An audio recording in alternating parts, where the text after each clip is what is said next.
સ્વામિનારાયણ શ્રી સ્વામિનારાયણ વિદ્યાસાગર સ્કૂલના ઓનલાઈન શિક્ષણમાં આપ સૌ વિદ્યાર્થી મિત્રોનું હાર્દિક સ્વાગત કરું છું. વિદ્યાર્થી મિત્રો, આપણે સમાજશાસ્ત્ર વિષયની પહેલો પાઠ કે જેમનો આપણે અભ્યાસ કરતા આપણે 11મું પૂરું કરી અને માસ પ્રમોશનથી 12મા ધોરણની અંદર આવ્યા અને સમાજશાસ્ત્ર વિષયના પહેલા પાઠના આપણે 2 તાસ લીધા હતા. ભારતમાં વસ્તીનું વૈવિધ્ય. એમાં આપણે જોયું હતું કે ભારત એ વિશ્વની અંદર વસ્તીની દ્રષ્ટિએ બીજું સ્થાન ધરાવે છે. ચીન પછી ભારતનો બીજો નંબર આવે છે અને વિસ્તારની દ્રષ્ટિએ જોઈએ તો ભારત 7મું સ્થાન વિશ્વની અંદર વિસ્તારની દ્રષ્ટિએ ધરાવે છે, એટલે કે 2.42% વિસ્તાર આપણે ધરાવીએ છીએ. તો એમની આપણે વાત કરી હતી. આપણે એ પણ જોયું હતું કે ભારતમાં વસ્તી વિસ્ફોટ થયો એવું કહેવાય છે. જ્યારે આઝાદી મળી ત્યારે ભારતની વસ્તી માત્ર 36 કરોડની હતી. આ વસ્તી આજે 136 કરોડનો આંક પાર કરી જાય છે, એટલે કે 100 કરોડથી પણ વધારે ઉમેરો થયો છે. એની પાછળના કેવા કારણો છે પણ આપણે જોયા. એમાં આપણે જોયું હતું કે જન્મદર તેનો તે રહ્યો, મૃત્યુદરમાં ઘટાડો થયો, તબીબી સુવિધાઓ વધી, વિદેશોમાંથી દવા લાવવામાં આવી, શીતળા અને પ્લેગ જેવા રોગોની દવાની શોધ, રસીની શોધ થઈ અને એને કારણે મૃત્યુદર ઘટ્યો, જન્મદર તેનો તે રહ્યો, એટલે વસ્તી વિસ્ફોટ થયો એ આપણે જોઈ શકાય છે. તો ભારતની અંદર વસ્તી વૈવિધ્ય જોયું હતું, સાક્ષરતા વિશે વાત કરી હતી, જાતિ પ્રમાણ દર 1000 પુરુષોએ સ્ત્રીઓની સંખ્યાને જાતિ પ્રમાણ કહેવામાં આવે છે. ભારતમાં 1000 પુરુષોએ 940 સ્ત્રીઓ, જ્યારે ગુજરાતમાં 1000 પુરુષોએ 918 સ્ત્રીઓ. તો જાતિ પ્રમાણ સતત ઘટતું જાય છે, સ્ત્રીઓનું પ્રમાણ ઘટતું જાય છે. તો એ પણ આપણી સામે પડકાર રહેલો છે. આજે આપણે સાંસ્કૃતિક વૈવિધ્યની વાત કરવાની છે કે ભારત એક ઉત્સવ પ્રિય દેશ કહેવાય છે, ઉત્સવોનો દેશ કહેવાય છે. અને હિન્દુ ધર્મની અંદર તો એક તહેવાર પૂરો થાય ત્યાં બીજા તહેવારની શરૂઆત થતી હોય એવું આપણને જોવા મળે છે. તો સાંસ્કૃતિક વૈવિધ્યમાં ઉત્સવો, ભાષા, પોશાક અને ખોરાક. તો જોઈએ આપણે ભારતનો સાંસ્કૃતિક વૈવિધ્ય કેવા પ્રકારનું છે. તો એમાં ભારત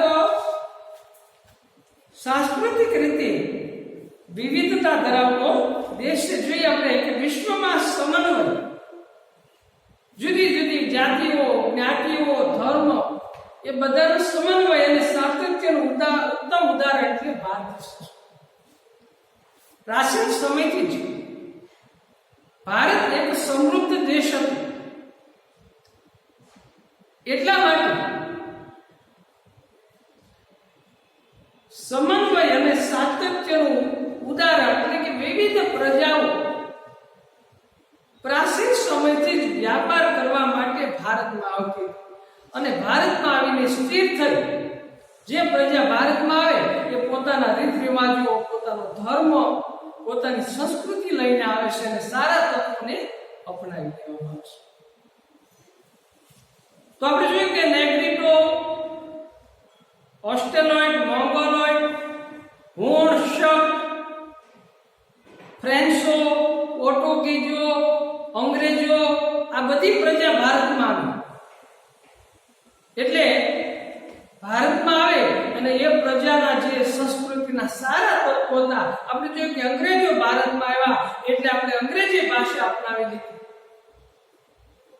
આજે વિશ્વ લેવલે જ્યારે આંતરરાષ્ટ્રીય વ્યાપાર થતો હોય ત્યારે અંગ્રેજી ભાષા આપણને આવડતી હોવાથી આપણે સરળતાથી પેકિંગ ઉપર લખેલું આપણે વાંચી શકીએ છીએ. તો આ સાંસ્કૃતિક વૈવિધ્ય છે એને આપણે અપનાવી લીધી છે. એટલે ભારત વિશ્વમાં સમન્વય અને સાતત્યનું ઉત્તમ ઉદાહરણ એટલે ભારતીય સંસ્કૃતિ. ઐતિહાસિક દ્રષ્ટિએ જોઈએ તો મોહેંજો-દડો અને હડપ્પાની સંસ્કૃતિથી શરૂ કરીને પ્રવર્તમાન સમય સુધી ભારતીય સમાજ સાંસ્કૃતિક વૈવિધ્યથી સભર રહ્યો છે. વેદકાલીન અને ઉત્તર વેદકાલીન મધ્યયુગ, બ્રિટિશ હુકુમત અને સ્વતંત્રતાના પ્રત્યેક તબક્કે વિવિધ પ્રકારની સાંસ્કૃતિક ગતિવિધિઓથી આ દેશ ધમધમતો રહ્યો છે. વિવિધ તબક્કાના શાસકોના શોખ વેપાર કે વહીવટ માટે સ્થળાંતરિત થઈને આવેલા વિવિધ સમુદાયોની જીવનશૈલીને લીધે ભારતમાં પરંપરાથી આધુનિક સમય સુધી ભાતીગળ સંસ્કૃતિ હંમેશા અંકુરિત થઈ છે. તો આપણે જોયું કે બ્રિટિશ હુકુમત અંગ્રેજોએ ભારત ઉપર 150 વર્ષથી પણ વધારે શાસન કર્યું છે.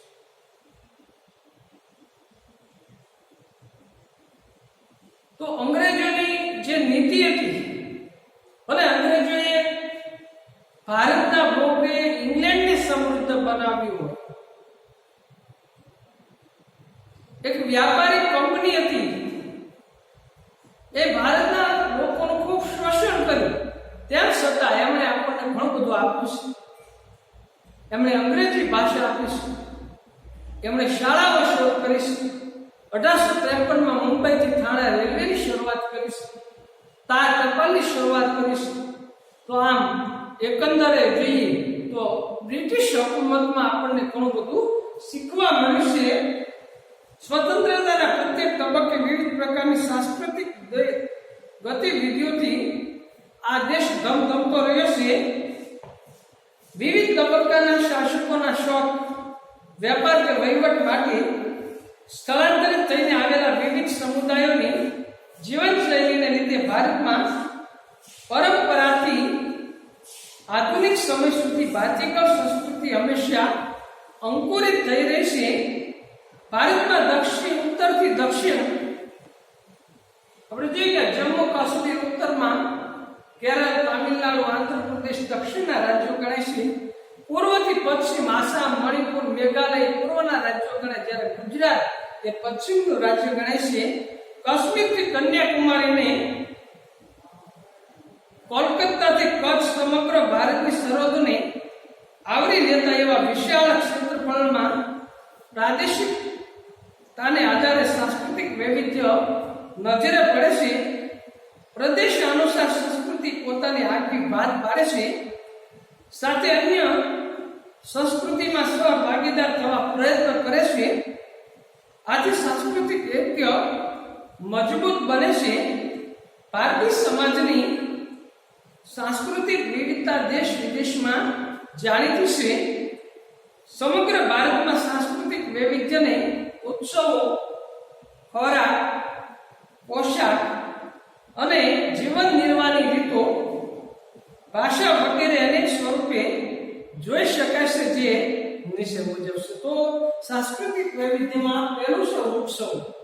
આપણે ઉત્સવોની ઉજવણી ખૂબ મોટા પ્રમાણમાં કરીએ છીએ. એમાં ખાસ કરીને હિન્દુ ધર્મની અંદર ઉત્સવની ખૂબ મોટા પાયા પર ઉજવણી કરવામાં આવે છે. તો જોઈએ સમગ્ર ભારતના રાજ્યોને કેન્દ્ર શાસિત પ્રદેશોમાં પ્રત્યેક પ્રદેશના તહેવારો અને ઉત્સવો ખૂબ જ ઉત્સાહથી ઉજવાય છે.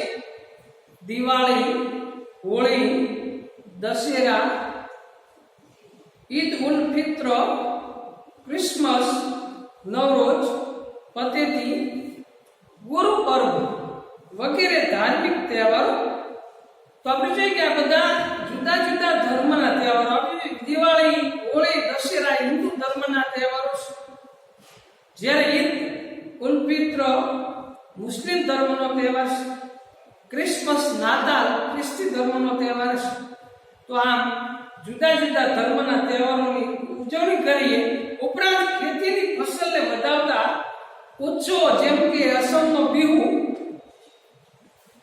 તામિલનાડુનો પોંગલ, કેરળનો ઓણમ અને ઉત્તર ભારતનો બૈશાખી વગેરે લોકો ઉત્સાહથી સામેલ થાય છે. ભારત એક કૃષિ પ્રધાન દેશ અને ખેતી માટે થઈને, ખેતીની ફસલને વધારવા માટે થઈને એના જે તહેવારો ઉજવવામાં આવે છે એમાં અસમમાં બિહુ, તામિલનાડુનો પોંગલ, કેરળનો ઓણમ, ઉત્તર ભારતનો બૈશાખી વગેરે લોકો ઉત્સાહથી સામેલ થાય છે.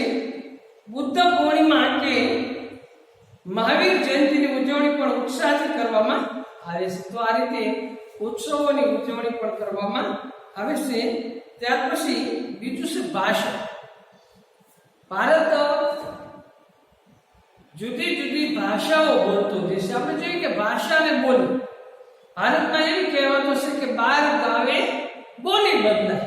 ગુજરાતી ભાષાઓ પણ 12 ગાવ સાવ એટલે એમાં બોલીમાં ફેરફાર પડી જાય. જેમ કે આપણે અહીંયા પાણી એવું કહીએ તો અમદાવાદ જઈએ તો એ લોકો પાણી, તો ભાષા એક છે પણ બોલી બદલાય છે. તો ભાષાઓ પણ અલગ અલગ છે અને ભારતના બંધારણમાં 22 ભાષાઓને સ્થાન આપવામાં આવેલું છે. તો જોઈએ આપણે ભાષા. મિત્રો, ભારતમાં ભાષા તેમજ બોલીમાં તો વૈવિધ્ય છે જ. એ તમે ક્યાં નથી જાણતા. આપણે સૌ જાણીએ છીએ કે ભારતમાં 22 ભાષાઓ બંધારણીય દરજ્જો ધરાવે છે, જેમાં અસમી, બંગાળી, બોડો, ડોગરી, ગુજરાતી, હિન્દી, કન્નડ, કશ્મીરી, કોંકણી, મૈથિલી, મલયાલમ, મણિપુરી, મરાઠી, નેપાળી, ઉડિયા, પંજાબી, સંસ્કૃત, સંથાલી, સિંધી, તમિલ, તેલુગુ, ઉર્દુ વગેરે ભાષાનો સમાવેશ આ બંધારણની અંદર આવી 22 ભાષાઓનો સમાવેશ કરવામાં આવ્યો છે. ભાષા એ સંસ્કૃતિને ટકાવે. આપણે જોઈએ કે સંસ્કૃતિને ટકાવવામાં ભાષા ખૂબ જ મહત્વની ભૂમિકા ભજવે છે. સાથે ભાષાકીય વૈવિધ્ય ભારતની આગવી ઓળખ છે. મહારાષ્ટ્રમાં જાઓ તો લોકો મરાઠી બોલતા હોય, આપણે એની ભાષા સમજી શકતા નથી. તામિલનાડુમાં જાઓ તો તમિલની ભાષા બોલતા હોય છે, પણ મોટા ભાગે સર્વવ્યાપી અંગ્રેજી ભાષા એ બધા લોકો એકબીજા સમજી શકતા હોય છે. વિદ્યાર્થી મિત્રો, તમે એ પણ જાણતા હશો કે જુદી જુદી ભાષા સાથે બોલીઓ પણ કહેવાય છે ને કે 12 ગાવે બોલી બદલાય છે. એટલે કે 12 ગાવ જઈએ ત્યાં બોલી બદલાય એવું આપણને જોવા મળે છે. ત્યાર પછી પોશાકમાં વિવિધતા. ભારતની અંદર વ્યક્તિ જ્ઞાતિગત પોશાકો પહેરતો અને પોશાક પરથી કઈ જ્ઞાતિનો વ્યક્તિ છે નક્કી થઈ જતું હતું. પણ આજે એમાં મોટા ભાગે હજી પણ વિવિધતા જોવા મળશે. ભારતીય પોશાકોમાં વિવિધતા જોવા મળશે. આપણે જોઈએ કે ગુજરાતના લોકો જે પોશાક પહેરે છે એનાથી અલગ રાજસ્થાનના લોકો પોશાક પહેરે છે. તો આજે પણ વિવિધતા જોવા મળશે. પોશાકથી પ્રાદેશિક ઓળખ ઊભી થાય છે. દાખલા તરીકે પંજાબી કે ગુજરાતી સાડીની ઢબ પ્રદેશનો પરિચય આપે છે.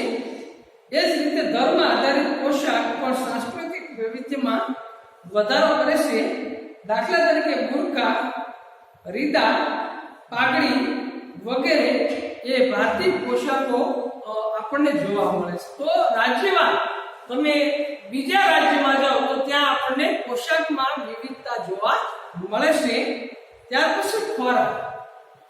તો વિવિધતાની અંદર ભાષા, ધર્મ, પોશાક ઉપરાંત ખોરાકમાં પણ આપણને વિવિધતા જોવા મળશે કે જે ગુજરાતના લોકોનો જે ખોરાક હોય છે એના કરતા દક્ષિણ ભારતના લોકોનો ખોરાક થોડાક અલગ પ્રકારનો જોવા મળે છે.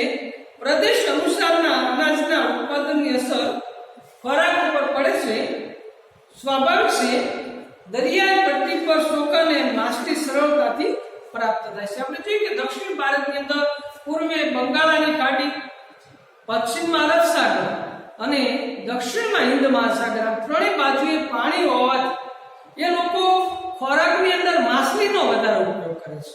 તો ચોખા અને માછલીનો એ ઉપયોગ વધારે કરતા હોય છે. એ રીતે પંજાબ અને હરિયાણાની વાત કરીએ તો એ ઘઉંનો કોઠાર કહેવાય છે. એટલે ખોરાકની અંદર ઘઉંનો એ વધારે પ્રમાણમાં ઉપયોગ કરે છે. તો પ્રદેશ અનુસાર અનાજની ઉત્પાદનની અસર ખોરાક પર પડે સ્વાભાવિક છે. દરિયાઈ પટ્ટી પર ચોખા અને માછલી સરળતાથી પ્રાપ્ત થાય છે. સમુદ્ર કાંઠાના વિસ્તારોની અંદર તો ભારતની અંદર ખૂબ જ વિશાળ સમુદ્ર કિનારો ધરાવતો હોવાથી સમુદ્ર કાંઠાના વિસ્તારો ઉપર ભાત અને માછલી એ મુખ્ય ખોરાક બને છે. વળી પ્રાદેશિક ખોરાક વૈવિધ્ય સર્જે છે. દાખલા તરીકે Punjabi, Gujarati, south Indian food વગેરે. ધાર્મિક વિચારધારા પણ ખોરાકમાં વૈવિધ્ય લાવે છે. જેમ કે જૈન ભાજી પાવ, સ્વામિનારાયણ થાળી. હવે તો પ્રાદેશિક ખોરાકે વૈશ્વિક ઓળખ ઊભી કરી તેમ કહી શકાય છે. તો આજે ધાર્મિક ખોરાક જેમ કે જૈન લોકો માટેનો અલગ ખોરાક જૈન થાળી અને સ્વામિનારાયણ થાળી આ આપણને વૈશ્વિક ઓળખ આપતું હોય એવું જોવા મળે છે. તો વિદ્યાર્થી મિત્રો, આ રીતે સાંસ્કૃતિક વૈવિધ્ય છે એ ભારતની અંદર ઉત્સવો, ભાષા, પોશાક અને ખોરાક દ્વારા આપણને જોવા મળે છે. તો ત્યાર પછી જીવન નિર્વાહની રીતો છે એમની વાત હશે આપણે પછીના ક્લાસમાં કરીશું. પણ ગૃહ કાવ્યની અંદર આપણે સાંસ્કૃતિક વૈવિધ્યની ટૂંક નોંધ લખીને મારા WhatsApp નંબરની અંદર તમે ગૃહ કાર્ય મોકલી દેશો. તો અહીંયા રાખીએ. જય સ્વામિનારાયણ.